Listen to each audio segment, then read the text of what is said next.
तो कल जो हम लोग काम किए उसके बाद का टॉपिक है आज का एनर्जी। एनर्जी क्या होता है दिखा चुका हूं, बस सुनो ध्यान से। पहले यहाँ पे energy is capacity of doing work या the ability of doing work is called energy. Ability of doing work is called energy या capacity of doing work is called energy. ठीक है, एनर्जी को दिखाते ही से एनर्जी एक स्केलर क्वांटिटी है, सब पढ़े हो पहले भी। एनर्जी का SI यूनिट क्या होगा? जूल। एनर्जी जस्ट का मैंने वर्क किया, हीट हो गया, एनर्जी हो गया, वर्क हो गया, तीनों को सेम फिजिकल क्वांटिटी के रूप में ट्रीट करना है। ठीक है, एनर्जी का SI यूनिट जूल तो हो गया। अदर यूनिट इसके अलावा इसका यूनिट कौन कौन सा है? देखो इसके अलावा जूल के अलावा एनर्जी का एक जूल तो है ही, अर्ग भी होता है, पढ़े हो। अर्ग के बाद किलोवाट आवर भी होता है, इसके अलावा इलेक्ट्रॉन वोल्ट भी होता है, इसके अलावा कैलोरी भी होता है। नाम सुने हो? yes. ये सब एनर्जी का ही है। नहीं बोलता इतना कैलोरी बर्न कर लीजिए फैक्ट। तो एनर्जी मतलब वो कैलोरी बर्न करने का मतलब क्या हुआ? एनर्जी को यूज करना। ठीक है, तो एक जूल में कितना अर्ग, सबको हम लोग एक जूल में कन्वर्ट करेंगे। जैसे कि अर्ग सब पढ़े हो, एक अर्ग में 10⁻⁻7 जूल होगा। एक अर्ग में 10⁻⁷ जूल होगा।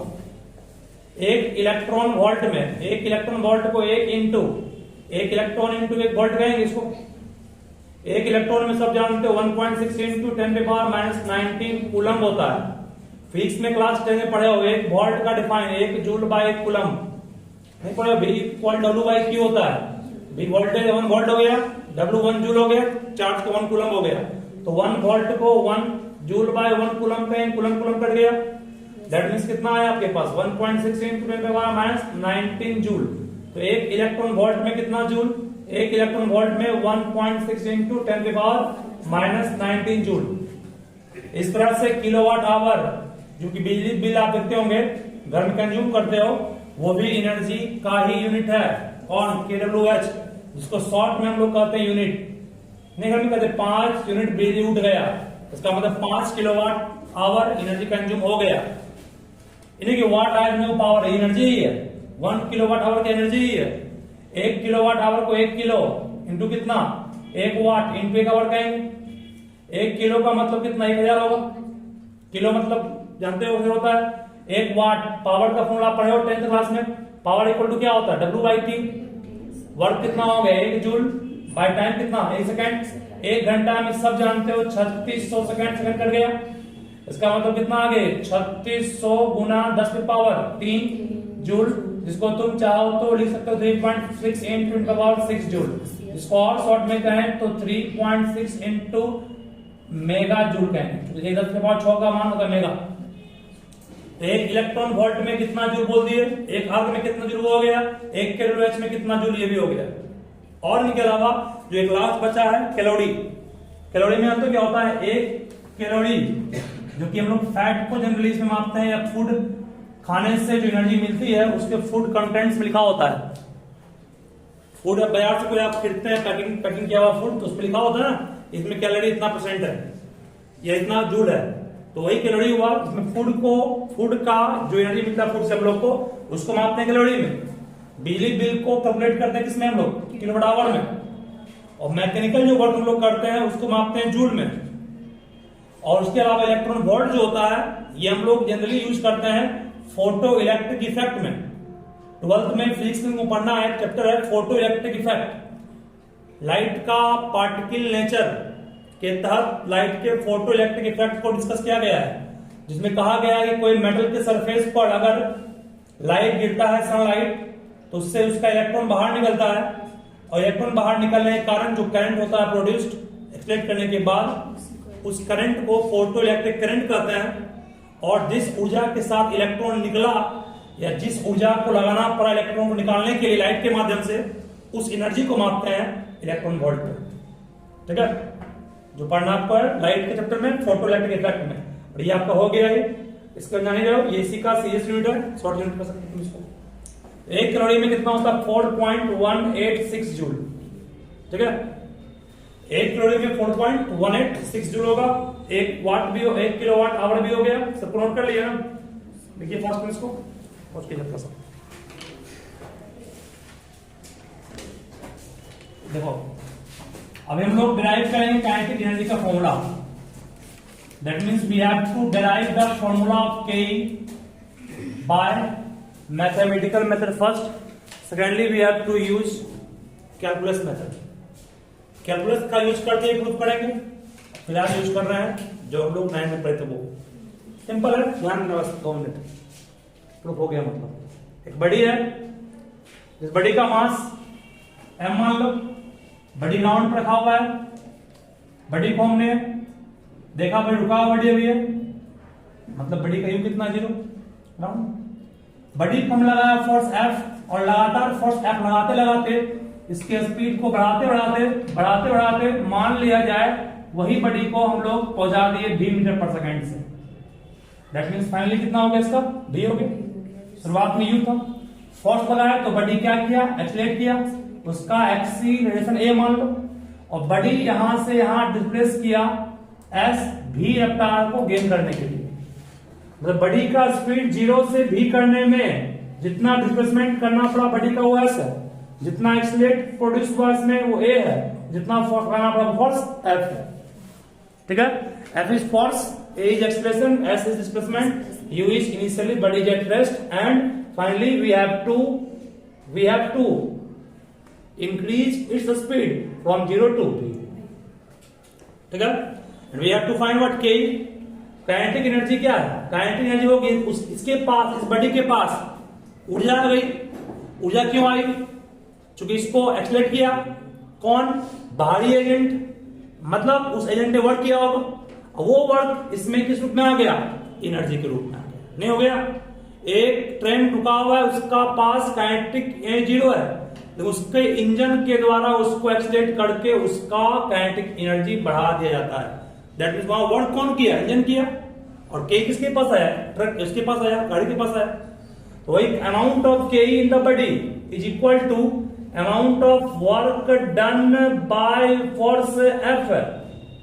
ठीक है, जो वर्क इस फोर्स एफ ने किया वही फोर्स के द्वारा किया गया वर्क इसमें किस रूप में आएगा?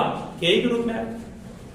ठीक है, हम मान लो इस पेन को यहां से यहां तक लिफ्ट किए, हम इसको उठाने में वर्क किए ना, जितना वर्क हम किए उतना ऊर्जा में खर्च हुआ, वही ऊर्जा इसमें क्या हो गया? जमा हो गई किस रूप में? पी के रूप में।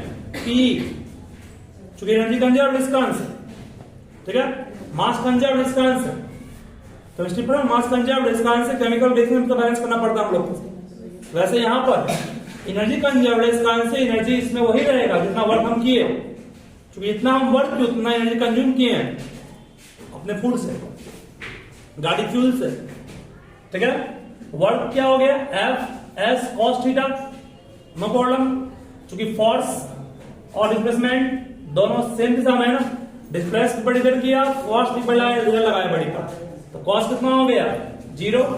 सही है, because force vector is parallel to displacement vector. सही है ना? That's why we have to put theta equal 0। cos 0 1 हो गया, that means f into S. f into S को m इंटू a कहेंगे। f को m is mass of body, a is expression, s displacement है। फिर again कहेंगे from third law of motion, from third law v square equal to u square plus 2s, v का मान finally v हो गया ना। Initially 0 था इसका, 0 का स्क्वायर 0 प्लस कितना? 2as, b स्क्वायर का मान 2as मींस s का मान कितना आ गया? b square by 2a। We have to substitute it, that means become half m b square, because s is b square by 2a, b square by 2a, a cut गया ना। ये formula proof हो गया क्या ही का इस तरीके से। अब इसी में ये तरीका था आपका कौन सा? ये तरीका हो गया mathematical. By calculus method proof करना हो, ये भी सिंपल है, थोड़ा सा ध्यान सब दोगे।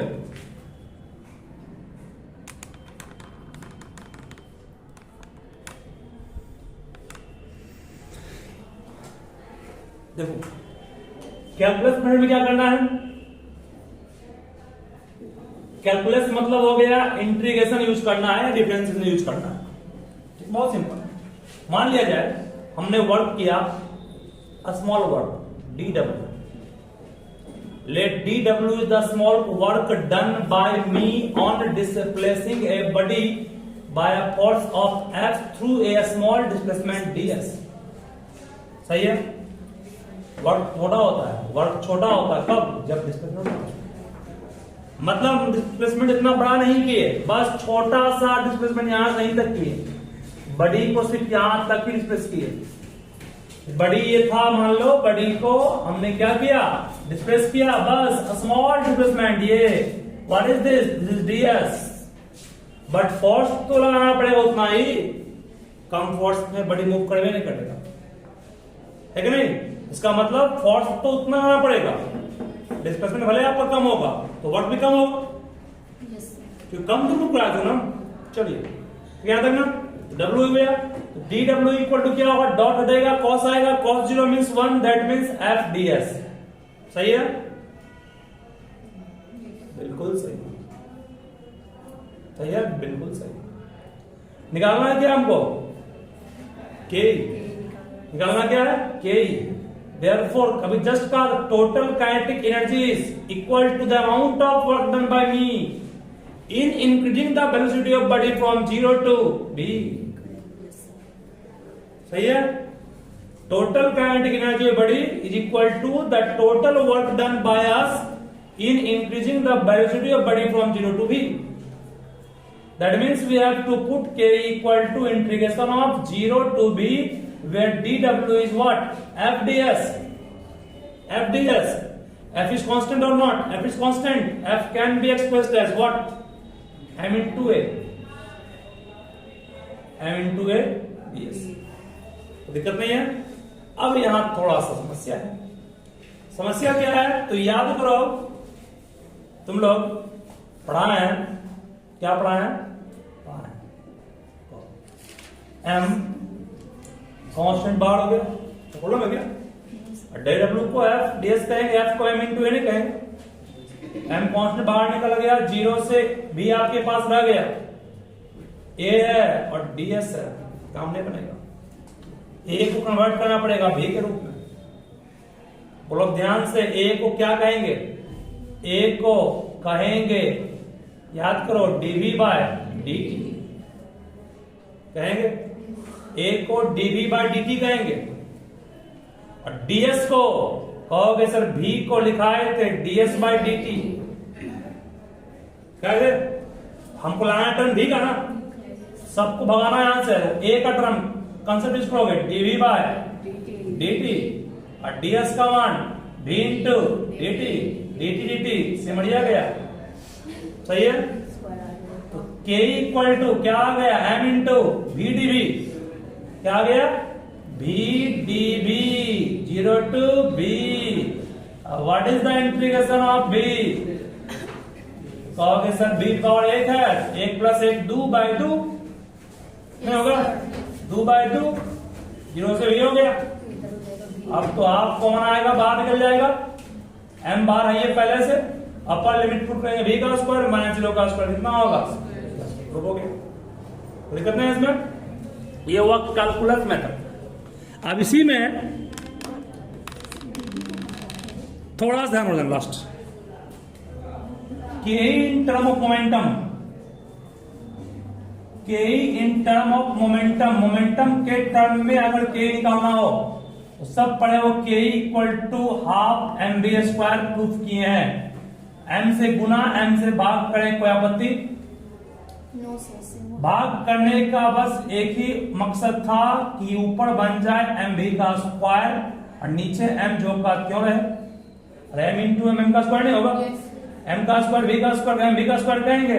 एम भी को क्लास 9 में पढ़े हो, 11 में पढ़े हो, P equal to M into B होता है लीनियर मोमेंटम, एल मोमेंटम। सही है? That is what it become P square by 2m।